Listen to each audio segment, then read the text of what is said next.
এক এক শব্দ, এক এক বাক্য পরীক্ষা করছে যে বাংলায় কি করে বাদ গেল। ভারত সরকার ঘাম ছুটছে, উত্তর দিয়েছে। কি উত্তর? সুপ্রিম কোর্টের নির্দেশ অনুযায়ী আমরা কাজ করেছি।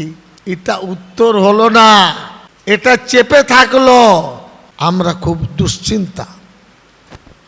ভারতের মানুষ যারা পিছিয়ে পড়া সমাজ আর মুসলমানকে বঞ্চিত করেছেন, এই ওয়ার্ড কে বলেছে? একথা কোনোদিন শোনেননি, সারা রাজ্য শুনছে। এটা অন রেকর্ড ভিডিও হচ্ছে। রাষ্ট্রসংঘ জানেন কে?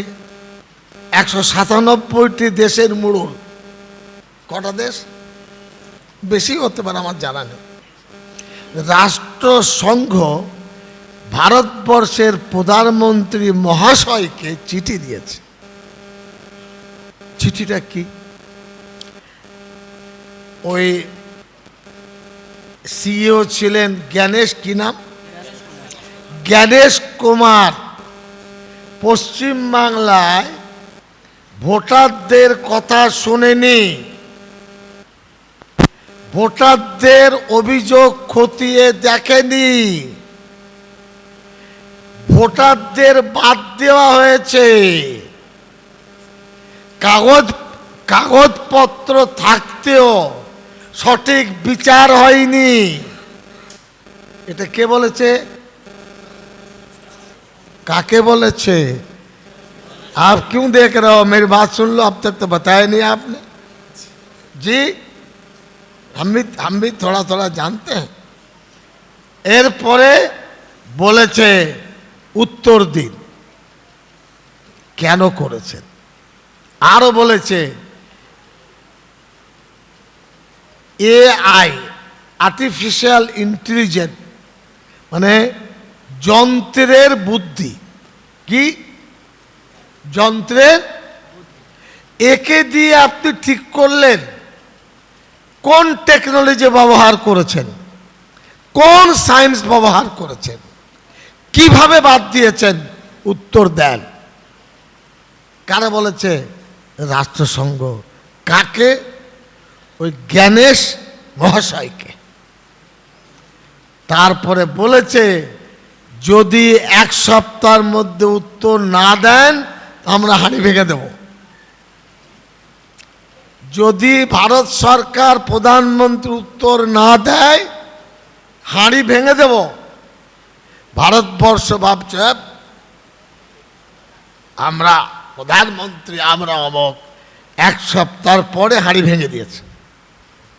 হাঁড়ি ভেঙে হিন্দু, দা হিন্দু সেকুলার পত্রিকা দক্ষিণ ভারতের, তারা রাষ্ট্রসংঘের এই আপনার পরামর্শ সূচক কথাগুলো ছেপে দিয়ে হাঁড়ি ভেঙে দিয়েছে। দুঃখের বিষয়, ভারতবর্ষের মিডিয়ারা চ্যানেল দেখায়নি, আমাদের মুখ পড়েনি, পুড়েছে ভারতের প্রধানমন্ত্রী, পুড়েছে পশ্চিমবাংলা নির্বাচন আধিকারিক কমিশন যিনি ছিলেন। কি প্রমাণ করে? দুনিয়াটা গোল, দুনিয়াটা গোল। ওখান থেকে তারা এক এক শব্দ, এক এক বাক্য পরীক্ষা করছে যে বাংলায় কি করে বাদ গেল। ভারত সরকার ঘাম ছুটছে, উত্তর দিয়েছে। কি উত্তর? সুপ্রিম কোর্টের নির্দেশ অনুযায়ী আমরা কাজ করেছি। এটা উত্তর হলো না, এটা চেপে থাকলো। ভারতবর্ষের সমৃদ্ধি নষ্ট হলো, ভারতবর্ষের ইজ্জত নষ্ট হলো, ভারতবর্ষের সেকুলার ক্যারেক্টার নষ্ট হলো। এরপরে অভিযোগে বলা হয়েছে রাষ্ট্রসংঘের আধিকারিকরা আমরা খুব উদ্বিগ্ন। কি বলেছে? উদ্বিগ্ন বাংলা বোঝেন তো? আমরা খুব দুশ্চিন্তা। ভারতের মানুষ বলেছে যারা পিছিয়ে পড়া সমাজ আর মুসলমানকে বঞ্চিত করেছেন। এই ওয়ার্ড কে বলেছে?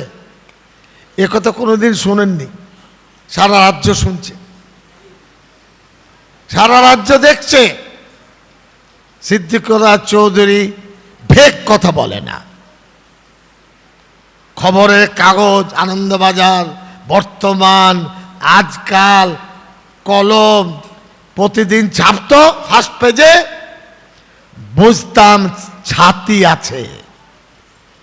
এবিপি 24 ঘন্টা, 30 ঘন্টা, 52 ঘন্টা ছাপতে, ছাপনি।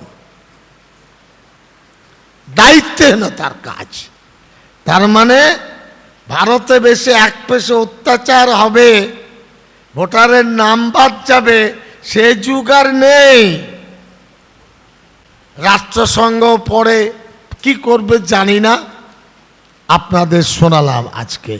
এর মানে আমি আপনি একা নয়, রাষ্ট্রসংঘ আমাদের সাথে আছে,